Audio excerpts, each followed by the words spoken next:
మాణిక్యాంబ శక్తిపీఠం స్వామివారికి ఉత్తర దిక్కులో ఉంటుంది.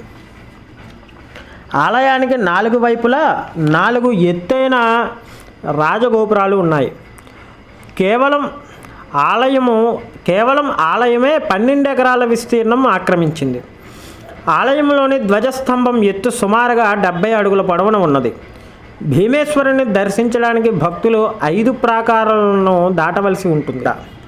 ఆలయ ప్రాకారం చుట్టూ డుండి గణపతి, కాళభైరవుడు, సుబ్రహ్మణ్య స్వామి, నటరాజు, మహిషాసురమర్ధిని, ఆంజనేయ స్వామి, చతుర్ముఖ బ్రహ్మ, వీరభద్రుడు, వటుక భైరవుడు, అష్టదిక్పాలకులు, నవగ్రహాలు, లక్ష్మీ గణపతి, సప్తమాతృకలు, నాకులేశ్వర, సురేశ్వర, చండీశ్వరాది దేవీ దేవతామూర్తులు, భృగు, అత్రి, ఆంగీరస, కౌత్స, వశిష్ఠ,